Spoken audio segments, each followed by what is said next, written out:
Salut tout le monde, j'espère que vous allez bien et on se retrouve aujourd'hui pour parler de l'ère Infinie et de DC Infini Frontières, le renouveau de l'ère DC qui commence en ce début d'année 2022 chez Urban Comics. C'est parti!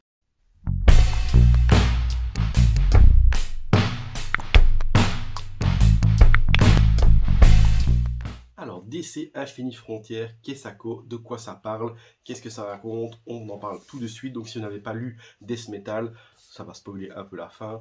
Maintenant, on commence. Donc dans Death Metal, qu'est-ce qui se passe? Le Batman qui rit est devenu une entité surpuissante, cosmique. Perpetua, qui était la créatrice, la mère de la créatrice de l'univers, se bat contre lui. Et ils vont déchirer totalement l'univers, le multivers, l'omnivers, ils vont se balancer des planètes à la face, etc. Et nos valeureux super-héros vont réussir à les battre avec l'aide de Wonder Woman qui va reset l'univers, le multivers. Et donc ça commence par la victoire de Wonder Woman. Ça se passe juste après Death Metal.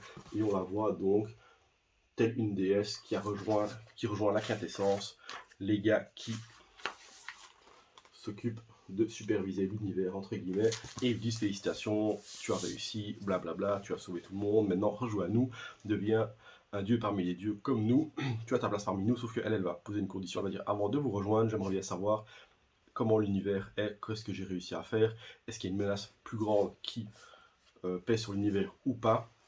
Donc ils vont faire un état des lieux de l'univers d'ici. On va avoir chaque fois donc dans le numéro 0 quelques pages où on voit un peu tout ce qui se passe à travers le monde, à travers les différents super-héros et avec ce qui va fasciner l'univers d'ici que nous allons découvrir dans un futur proche. C'est assez cool parce qu'on a une belle vision des choses sur tous les héros de l'univers d'ici en quelques pages, c'est assez clair. Puis ensuite le récit on va se concentrer sur les Secret Files. Les Secret Files, qu'est-ce que c'est? Ben, c'est très intéressant. Nous suivons le gars, le directeur Bones. Donc je vais vous montrer le gars en question. Il est un peu dégueulasse. C'est lui, donc le directeur Bones, et il écoute des cassettes en fait d'un enquêteur du multivers qui va faire un état des lieux de tous les personnages en fait qu'on va découvrir dans ce récit-là. Donc du coup ça vous permet d'avoir une belle vision d'ensemble sur ce qui se trouve là-dedans, vu qu'on va parler de personnages des fois que vous ne connaissez un peu moins ou qui sont plus anciens. Et donc du coup, à chaque fois dans chaque Secret File, c'est des mini-séries de 20 pages à chaque fois, où vous allez avoir une petite vue d'ensemble sur le personnage, un petit résumé sur sa vie, etc. C'est très bien fait, c'est super utile. Et ensuite, nous allons commencer la série en soi, la fameuse série Infini Frontières, DC Infini Frontières. Hop, on y arrive. Là, voilà. DC Infini Frontières 1, donc qui commence vraiment, c'est comme un beau pavé, on n'est pas sur l'arnaque du DC Universe Rebirth. Et là-dedans, vous allez avoir la maxi-série où vous avez le début et vous avez une conclusion qui ouvre une porte forcément sur d'autres choses à venir pour les prochains événements. Mais tout cela vous expliquera l'univers actuel et les menaces qui seront sur l'univers d'ici dans les prochains mois et années. C'est vraiment très très cool, c'est très intuitif. J'ai vraiment passé un bon moment en le lisant parce que malgré que il y a beaucoup de références à l'ancien univers d'ici, à toutes les anciennes crises, etc. Malgré tout ça, c'est très très facile à lire. Joshua Williamson, je relisais pour pas écorcher son nom, qui est le nouvel architecte de l'univers d'ici actuellement, a vraiment fait ça très très bien. C'est un bon écrivain qui nous permet de rentrer dans le récit sans non plus avoir une connaissance pharaonique de l'univers d'ici. Bon, après, je connais pas mal sur l'univers d'ici, mais il y a plein de trucs de persos secondaires des fois que je n'ai pas lu ou que j'ai oublié avec les années, mais du coup ça ne m'a pas forcément empêché de kiffer la série parce que je trouve que tout ça est très très très bien fait. En plus le dessin est assez sympa, franchement c'est pas voilà, les dessins sont très cool je trouve. Il y a eu mieux forcément, hein. Maintenant il y a eu pire, je trouve que le dessin est vachement intuitif, c'est très très cool et j'ai vraiment l'impression de retomber dans une crise à l'ancienne comme la Crisis on Infinite Earth, non pas la Crisis on Infinite Earth, la Infinity, j'ai oublié. Non, c'est pas Final Crisis, c'est juste avant, Infinity Crisis. J'avais vraiment bien aimé cette crise-là. Elle était un peu compliquée à appréhender, mais elle était très cool. Enfin, on trouve vraiment un univers d'ici très très. Malgré qu'il y a énormément de choses qui se passent, je trouve que c'est assez clair et on a vraiment une belle vue d'ensemble de ce qui va se passer, ce qui n'était pas du tout le cas dans Rebirth. Je trouve que dans Rebirth ça partait dans tous les sens, il y avait 36 histoires qui se passaient, on comprenait pas tout, mais là franchement là-dessus, très très gros kiff, vraiment un retour à l'essentiel pour moi, avec une menace claire et précise, une histoire avec un fil rouge précis aussi. Chaque personnage est utilisé à bon escient. Les dessins sont cool, franchement, très très gros kiff sur DC Infini Frontières. Dites-moi, est-ce que vous l'avez déjà lu? Est-ce que vous l'aimez bien? Ou est-ce que vous avez détesté? On ne sait jamais. Dites-moi tout en commentaire. Et maintenant, on va passer à la suite. Qu'est-ce qui vient après ça?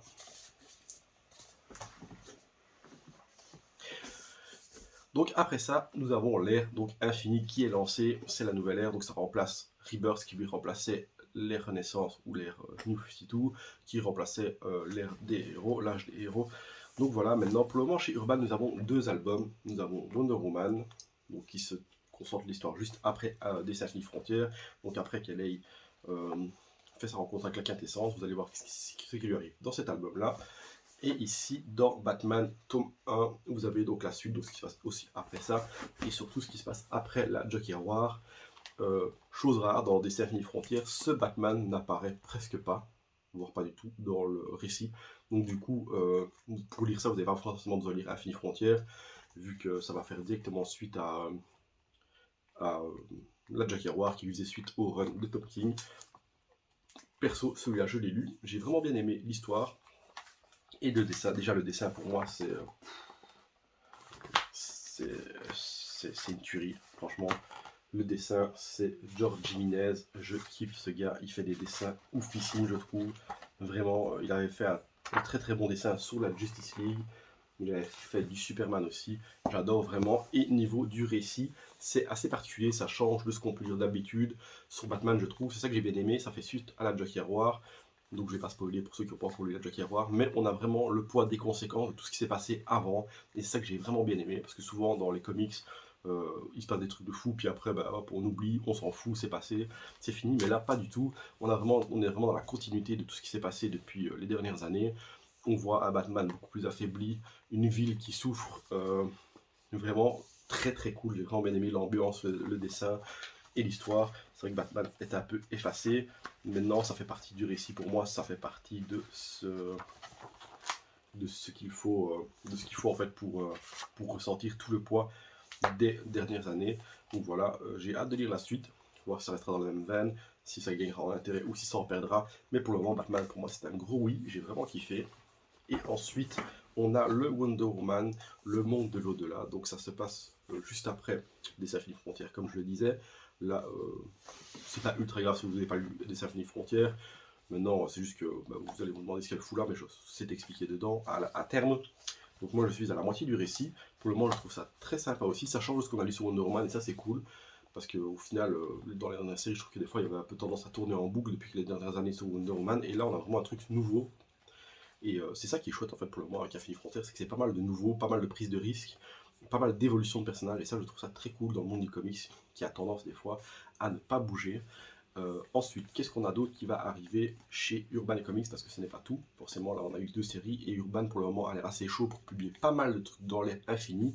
On va avoir la série Robin qui va sortir, on va avoir la série Nightwing, on va avoir la série Flash, on va avoir la série Joker. Maintenant, la Joker pour le moment, elle s'appelle Joker, mais le plot twist en fait, c'est suite à la Joker War. Gordon qui veut prendre sa retraite, qui va arrêter. Lisez Batman pour savoir pourquoi. Et du coup, il décide une dernière fois de choper le Joker avant de mettre fin à sa carrière. Et donc, on va suivre la traque du Joker du point de vue de Gordon. Ok, je sais, le plot twist peut paraître un peu spécial en se disant, mais en fait Gordon il a déjà arrêté 200 fois avec Batman, le gars s'est toujours échappé, donc pourquoi il veut faire ça une dernière fois avant d'aller en retraite? On lira le comics pour le savoir, mais de ce que j'en ai lu en VO et de ce que j'en ai vu, c'est quand même très très cool, donc pourquoi s'en priver? En plus ce sera pas trop long, je pense que ce sera en 2 tomes maximum, donc voilà, c'est assez cool. Ensuite, qu'est-ce qu'on aura encore d'autre? Donc j'ai Flash, j'ai dit, la Justice, pas de Justice League pour le moment, pas de Green Lantern non plus si je dis pour le moment, c'est dommage, j'espère que ça arrivera. La Justice League, si je ne dis pas de bêtises, c'est la Justice League de Bendis qui est fort hors continuité, donc c'est pas trop grave si on ne l'a pas. Mais voilà, donc Urban a l'air de miser pas mal sur l'ère infinie, parce qu'il y a pas mal de récits qualitatifs, donc ça c'est très cool, parce que ça fait de bonnes lectures pour nous. C'est vrai que l'ère Rebirth, je sais pas ce que vous en avez pensé, mais moi j'avais trouvé l'ère Rebirth assez inégale, on a eu des trucs chouettes, on a eu beaucoup de trucs plus mauvais. Urban n'a pas publié énormément de trucs non plus, à part les grosses séries, parce que c'était, voilà, il y avait beaucoup de trucs qui changeaient, qui étaient annulés, qui se vendaient pas forcément, qui n'étaient pas forcément vendables. Donc du coup, on a eu une ère comics d'ici assez plate pour moi, depuis quelques années. Mais là, maintenant, avec Infini, je pense que ça redémarre sur les chapeaux de roue. En tout cas, de ce que j'en ai lu pour le moment, c'est super cool. Et c'est vraiment très très bon. J'espère qu'on aura la Justice League de Terre 3. J'ai vraiment bien aimé ce que j'en avais lu en VO. On a la Suicide Squad aussi qui se passe sur Terre 3. Donc ça, j'espère qu'on l'aura aussi.